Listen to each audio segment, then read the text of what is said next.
mluví o tom, že my jsme někoho diskvalifikovali nebo že něco cenzurujeme a tak dále.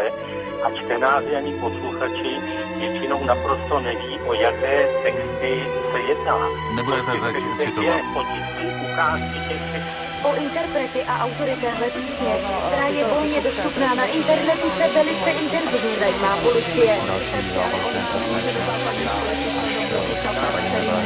Kriminalisté ale chtěl jsem tak přispět k diskuzi o škodlivosti počítačových her. Mrzí mě, že kvůli tomuto triku měl někdo problémy. Tyto texty jsou na trestním oznámení nepublikovatelné.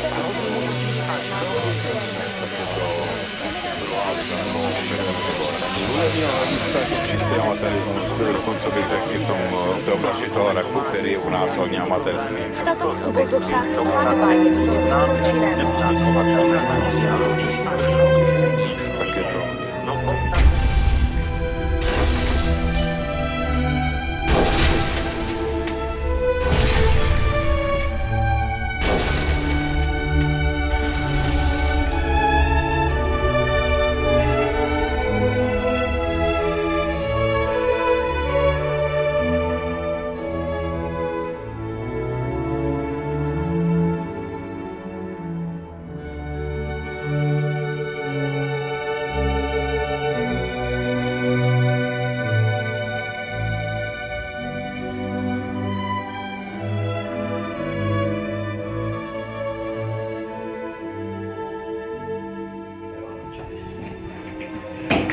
Tady mám vlastně ještě zásobu nějakých masek, co používáme na vystoupení. Tady to je úplně nový, teďka jsem objednal někde z Německa.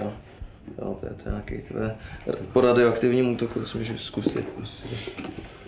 Vlastně, tohleto jsme měli v Insane.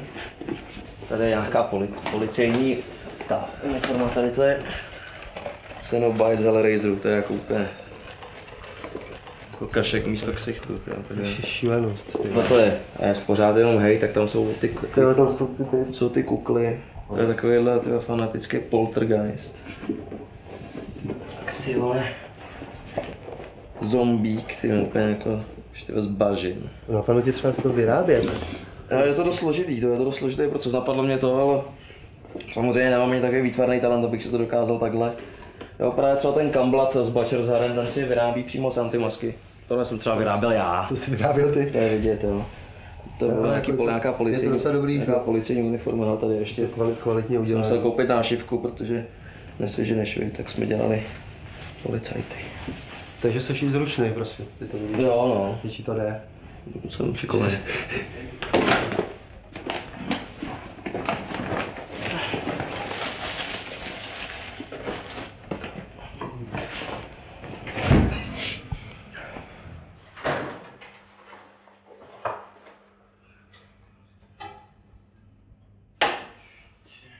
Studoval jsem VŠE, mám inženýra VŠE, dělal jsem, jako ta škola mě moc nebavila, já jsem chtěl dělat film popravdě původně, ale tak jsem se tam nedostal, pokud jsem se to vysral. Ale mě jsem při té škole měl trošku časy na tu muziku a na ostatní věci. Tak aspoň když jsem dělal diplomku, tak jsem si zvolil téma marketing v pohřebnictví, takže tam jsem se trošku jako ukojil. No tak jako to znamená, že když mám vysokou školu, že nemusím být prosták, to jako se úplně to nevyvrací.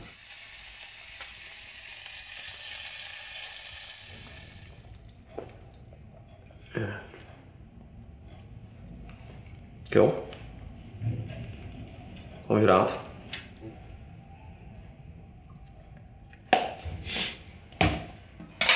Já jsem teďka vůbec rád tu masku. Já jsem vlastně začal tu masku nosit už někdy, kdysi v roce 2005 jsem zkoušel jako dělat trošku tu muziku a byl jsem u kámoše, u Adáma, který je autor Zenekologa a jeho malý brácha tam tu masku měl někde zrovna z Kačera Donalda. Když byla halloweenský vydání, tak tam byla jako maska smrťáka, tak jsem si to z prdele vzal, tak jsem udělal nějakou fotku. No a vlastně od té doby to používám. No.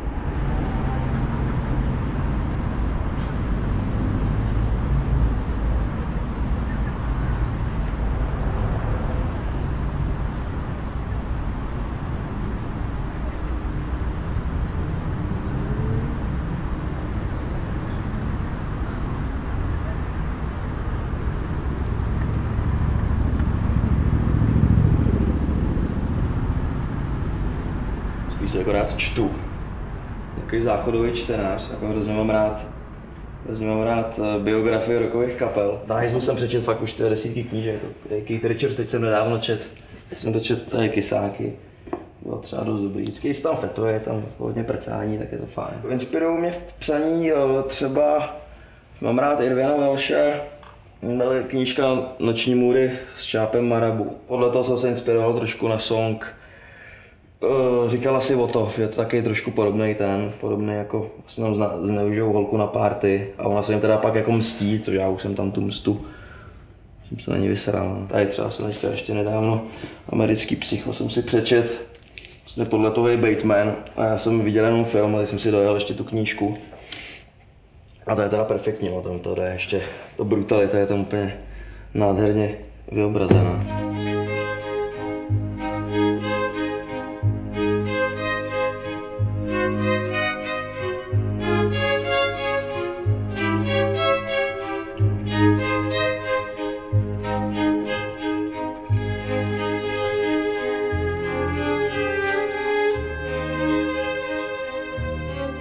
Hnedka jak byla reportáž vlastně ve zprávách, tak lidi žavili dráty, prostě práskali. Tak do půlky ten soud byl docela jako ne ostrý, ale normálně jako probíhal, že jsem prostě vůbec nevěděl, co se bude dít. A pak už to byla prdel, že jo, pak prostě se mě ptali u toho soudu soudce, jestli jako nosím tu masku a jestli ji mám sebou. Já jsem si ji sebou vzal, tak jsem si ji tam nasazoval v té soudní síni, že jo, tak jako se tam tomu smáli.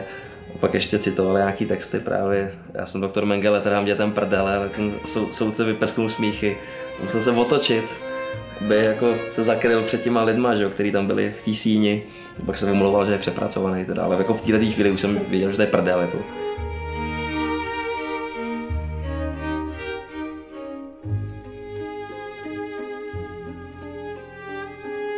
Hej. To zase mám piču, ty. Tady ten kabel je, vole, vymrdlej. Jo. Hej. Hej.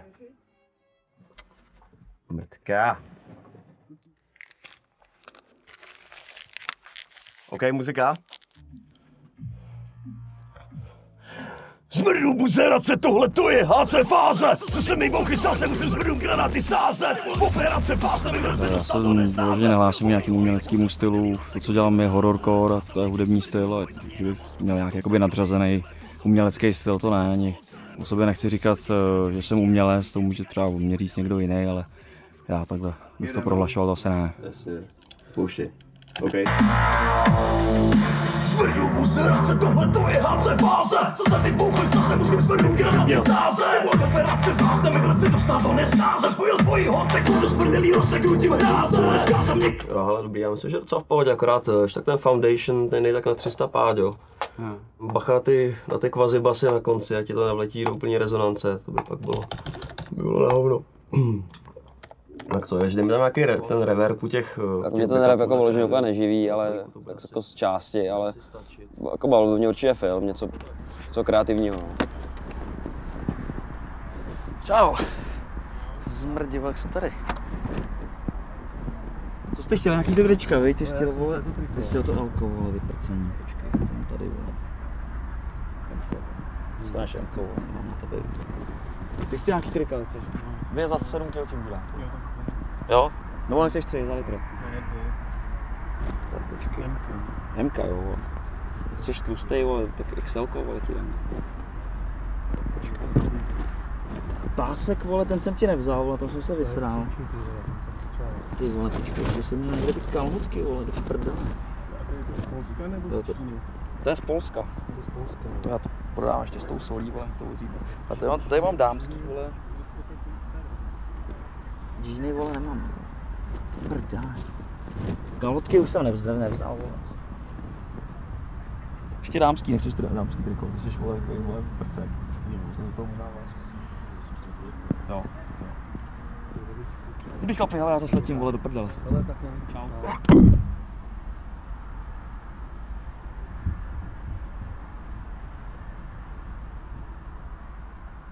Mám doma sklad, mám ještě krám na Žižkově.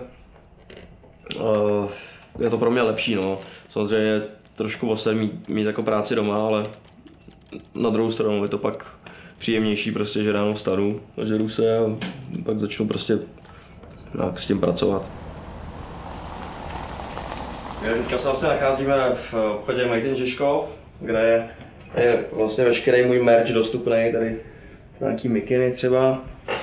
Tady jsou dámský trička.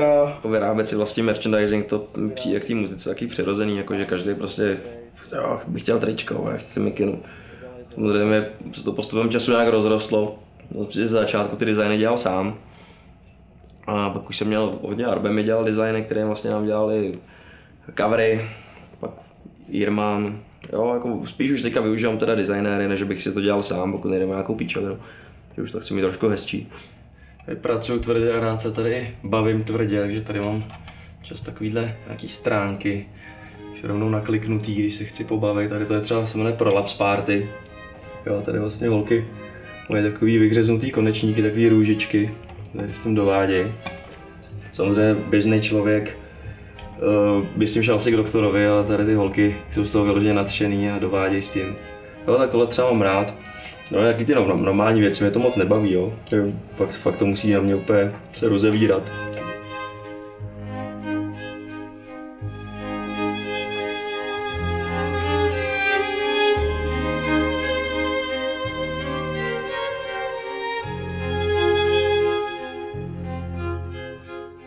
S tím Breivikem to bylo vlastně tak, že já jsem si půl roku po tom činu, tak jsem se někde doslech, že on trénoval, jak řekl Call of Duty, přišla jako docela prdel, tak jsem udělal takový legrační motiv, vlastně trička s jeho podobiznou. Na záda jsem dal nápis It was self-defense bitch, že on vlastně u toho soudu tvrdil, že to udělal v sebeobraně, což je jako docela perfektní jako argument, proč dělal takovouhle věc. Si jsem to prodával třeba půl roku, moc za stolik se jich neprodalo, ale nějaký 15letý kluk v Břeclavi s tím šel do školy, no a tam ty učitelka to neskousla a zavolal policajty na 15letýho kluka, co pak dostalo až do tady té fáze, kdy se ke mně nalítla zásahovka, projeli barák vlastně rodičů, kde nic nebylo, že jo. Ale nakonec se to nějak zahrálo do autu, jakože že v pohodě, no, ale co, kvůli tomu plašili.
chodíš do práce, Majky? No. Už chodíš do práce? Ne. Jsem to vysral. Jsi neměl po týdnu milion, tak tě to nebaví, ne? Ale je to náročný strašně. Práce je pokryté.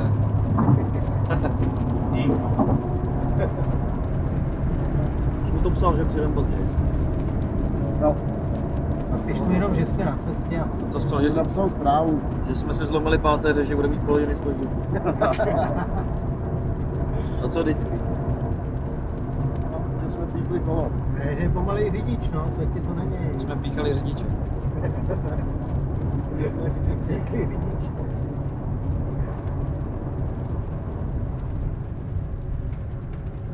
To Slavíka mě přihlásili fakt fanoušci, byla to vlastně soutěž Hvězda internetu a kdokoliv tam mohl založit profil, takže i fanoušci jako kapele, takže jsem v jednu chvíli zjistil, že tam mám profil, tak jsem nějak zburcoval fanoušky, ať tam hlasujou, takže ono to automaticky vyfluslo výsledky té ankety, kde jsem byl na prvním místě. Tak už jsem si myslel, že je to vyhlášený, udělal jsem si print screen, prostě říkám, jo, dobrý, a psal jsem jim jako, a oni se jako omlouvali teda, že to jsou falešné výsledky a tohleto jako nějak úplně zakamuflovali. Pak oni zveřejnili výsledky, kde jsem vůbec už nebyl. No a to Matonej mě pak jako prostě hrozně mlžilo a Jakože mě pak kvůli textům teda vyloučili, no úplně absolutně to nezvládli. Ale to bylo nakonec milionkrát lepší, než kdybych to vyhrál prostě. Co jako bych tam přišel vzít cenu, nevím, narval bych si Krauzu ksik do podpaží a šel bych pryč, jako neby se to zapomnělo, že jo. Koho zajímá Slavík, že jo, to je prostě tak šitová anketa, že tohle to jako úplně převálcovalo jakýkoliv prostě dopad, který by měla ta cena.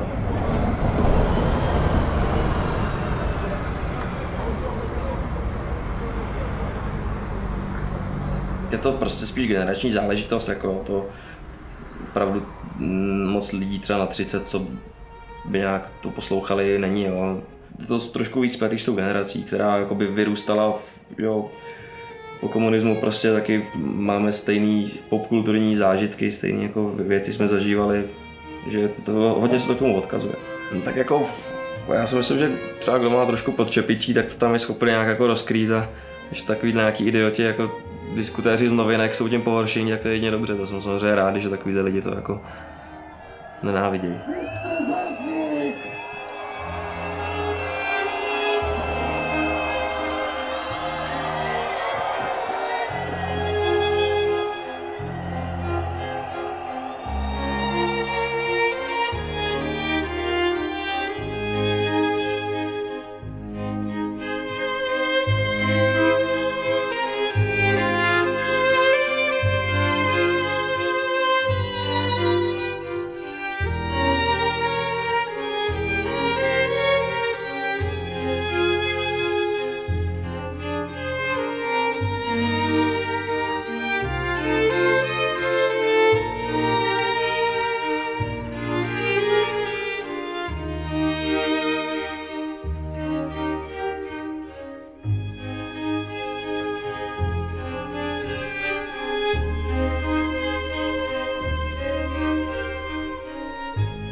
Když nebude rap, tak bude pohoda, tyjo. Bude na světě krásně, budou se všichni držet za ruce a budou zpívat.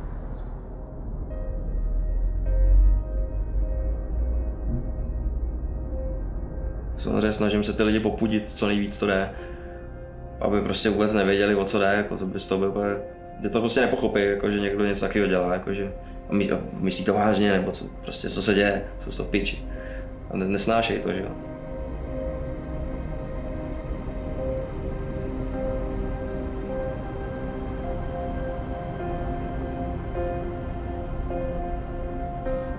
Jako dokud to bude nasírat lidi, tak to budu dělat, no, protože to je základ, prostě nasadat obyčejného člověka, co doma čumí na televizi, jak chodí do práce, je nasadaný ze života, a tak jako ještě ho dodělat tady tím hudebním stylem, tak mi přijde perfektní.